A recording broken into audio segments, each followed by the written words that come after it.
A frota de veículos na Grande Cuiabá não para de crescer. As ruas e avenidas ficam intransitáveis, principalmente nos horários de pico. Algumas obras de mobilidade urbana que eram para desafogar o trânsito ainda não foram entregues. Outras apresentaram falhas. E é para falar sobre esse e outros assuntos que está ao vivo aqui no Jornal do Meio-Dia, o especialista em engenharia de trânsito, o professor Eudemir Pereira de Oliveira. Boa tarde, professor. Boa tarde. Boa tarde. Professor, os administradores públicos nunca deram muita atenção para esse aspecto da mobilidade urbana. E quando tem uma chance, que foi por causa da Copa do Mundo, essas trincheiras, os viadutos, ainda acabou acontecendo o que todo mundo já sabe. Obras mal feitas, sem a qualidade exigida, quer dizer, o que era para melhorar em algumas obras acabou piorando. O que é preciso se fazer para melhorar esse aspecto da mobilidade urbana aqui em Cuiabá? Bom, eu tenho a dizer o seguinte, que na verdade nós tivemos um bom tempo para planejar para essas obras da Copa do Mundo. Por cerca de 4 anos, né? E a questão do projeto ela tem que ser examinada com profundidade, olhando todos os óbices, todas as questões que envolvem principalmente a geometria viária, que é o grande problema que está ressaltando ultimamente em alguns pontos já inaugurados. E por que eu digo isso? Porque o Brasil ele não tem a cultura do fazer bem feito pela falha de projetos, certo? E nós temos exemplos de outros países do mundo, e que falam do primeiro mundo, mas que temos que observar ou copiar o bom exemplo. Eu citaria, por exemplo, a Alemanha. A Alemanha passa 6 meses, 1 ano discutindo um projeto. Mas na hora que vai fazer, ela faz bem feito e faz no curto tempo, no tempo programado. Quer dizer, a lição disso foi a Copa do Mundo que nos deu de 7-1, certo? Porque o planejamento é fundamental. E o planejamento não supõe só você angariar recursos, você elaborar normas, consiste também, especialmente, olhar bem o projeto. O que aconteceu? Nós temos 4 anos e à beira da Copa do Mundo é que se resolveu licitar as obras, inclusive utilizando de uma prerrogativa que foi o RDC, Regime Diferenciado de Contratações, o qual deveria facilitar e trazer projetos, né? Porque o Regime Diferenciado de Contratações prevê o seguinte, a empresa que ganha a licitação, ela tem que elaborar um projeto de acordo com o chamado projeto básico, que é aquilo que ele recebe do órgão público. E aí eu pergunto, fizeram o projeto de engenharia chamado projeto executivo. Só que as equipes não tiveram o devido cuidado de analisar, né, em todas as suas questões, em todos os ângulos, se aqueles projetos realmente adequavam à situação, né, que era demandada pela obra que estava sendo licitada. Por isso, professor, que a gente tem a impressão aí que após a inauguração de trechos importantes, como a Trincheirona, parece que o trânsito continua não fluindo?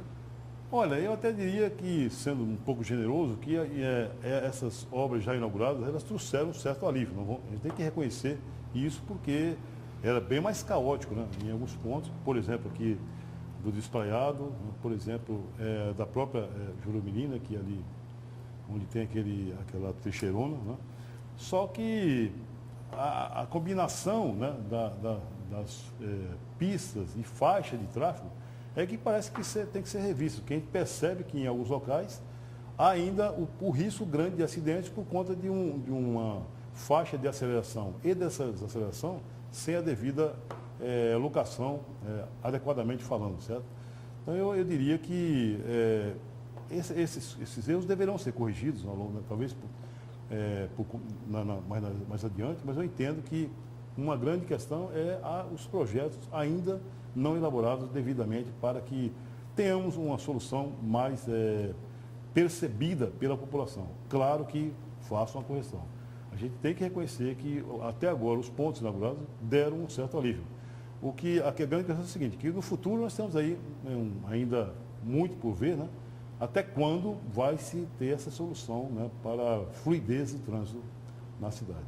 Agora, poderia estar muito melhor, né? Vamos citar aqui 3 exemplos só. 3 exemplos e dentro do que o senhor colocou aí, que é da falta de planejamento, da falta de cuidado com os projetos.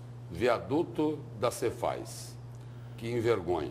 Pois é. Viaduto da UFMT, que já disseram e na imprensa, autoridades já vieram a público dizer que o que se fez ali foi quase um crime. E um outro exemplo, aqui na trincheirona que o senhor falava agora há pouco, o motorista que vem no sentido bairro Centro pela pista lateral, se ele for acessar Miguel Sutil, é um procedimento assim, uma manobra perigosíssima. Pode inclusive provocar acidentes. Aquilo ali parece um absurdo da engenharia. O senhor concorda, professor? Olha, Lúcio, eu diria o seguinte, que realmente nesse ponto aí, você como usuário, eu acho que o poder público tem que estar em consonância com a comunidade, com a população que utiliza o sistema. E a gente percebe que ali realmente há um risco. Agora, o que deveria ser previsto antes, mas que com certeza terá que ser corrigido, que ali realmente é um risco de conflito. Vai gastar 2 vezes. De conflito, talvez até nem gaste tanto. É uma adequação da própria geometria naquele ponto, onde você permite que quem vem do bairro para o sentido da rodoviária acesse a pista sem risco nenhum, e por sua vez, quem vem da pista da trincheirona e quer para pegar a via do CPA, ela também tem a opção de utilizar a via lateral. Só que eu entendo que esse projeto da trincheirona não está completo ainda, porque ele vai ser completado por esse viaduto, não depois uma trincheira, né, que vai ali sair no Todinho, chega Trigo de Loureiro, né, e aquela via que vai combinar todo aquele fluxo. Talvez seja isso, é que aquela opção ali seja apenas para quem vem do bairro rodoviária acesse a Miguel Sutil. E quem vem direto não vai ter aquela possibilidade de pegar a Avenida do CPA, vai ter que ir lá na frente e talvez contornar e aí acessar a Avenida do CPA. Não sei, eu não conheço todo o projeto, mas eu imagino que seja isso. Ainda não está completo aquele conjunto, né, porque tem que ser combinado com a obra do viaduto do CPA, com a Miguel Sutil, que está por responsabilidade da empresa do VLT. Falando em obra incompleta ainda, o senhor acha que o VLT chega a Cuiabá este ano ainda, como muitos ainda acreditam, o dizem? Olha, essa é uma questão melindrosa para falar, porque é o seguinte, na verdade, não é segredo para ninguém, né? Uma obra que falta muito mais de 50% ou mais para ser executada, e não sei quanto já pagaram, também não quero entrar nessa seara, mas a gente entende que eu acho que se ficar pronto o ano que vem, e olha lá, é uma obra que eu gostaria que ela ficasse pronta, pelo menos no aniversário de Cuiabá, dos 300 anos.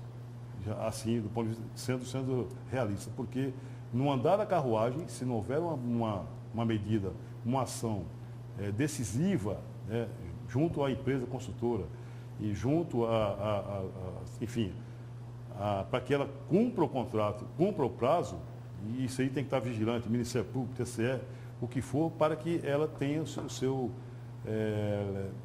prazo, né, respeitado. Porque, na verdade, isso aí realmente furou totalmente a questão, já tem mais de um ano, né, já defasado do prazo original.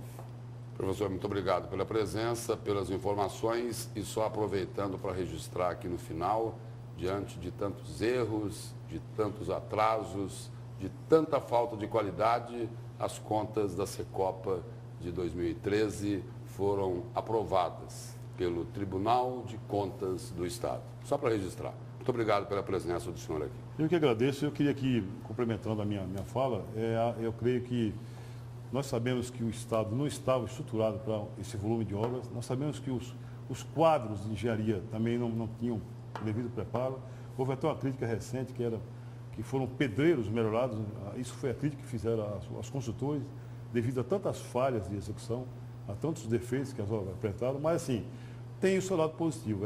São defeitos que não tem mais como corrigir, mas que já está colocado aí para o uso da comunidade, e a gente espera, Lúcio e Evânia, que Cuiabá mereça, nos seus 300 anos, uma festa combinando todos esses investimentos com o VLT concluído, para que ela tenha realmente a cidade, o seu lugar devido no cenário nacional, que é uma cidade de um estado pujante, que tem muito a oferecer à sua população. Muito obrigada, professora. A gente torce também.